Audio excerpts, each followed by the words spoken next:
Hey everyone, we are back for chapter 34 of the Adventures of Will Irving, Automaton Trouble. Here we go. Just over 2 weeks had passed since Will had been reunited with Emily. Will and Claire had taken Emily to the hospital for a checkup, and she had received a clean bill of health.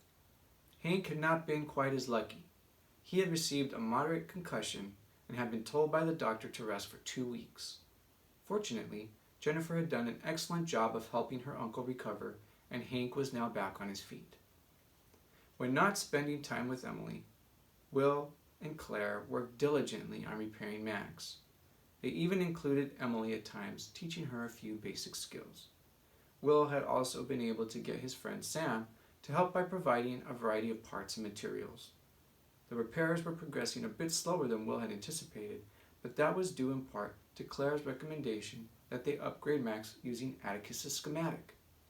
Claire had also proposed that they add a radio transceiver that would enable Will to communicate with Max over far distances via a paired watch-like transceiver that Will could wear.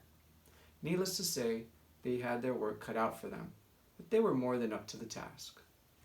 As they worked, Will would often pause to watch Claire work her magic.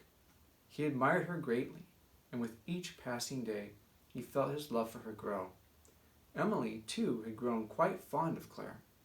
Will had caught them at various times having secret conversations, giggling about something, or even just cuddling quietly on the sofa.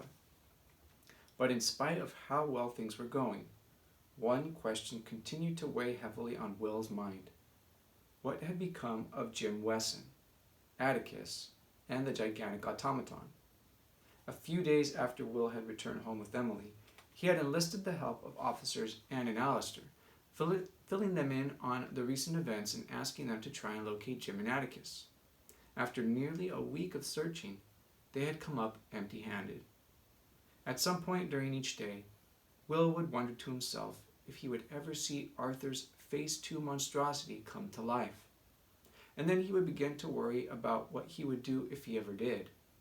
But these thoughts never stayed for very long, because, inevitably, either Claire or Emily, unbeknownst to them, would succeed in chasing away the shadows and warming Will's heart. And that's chapter 34. We'll see you next time for chapter 35.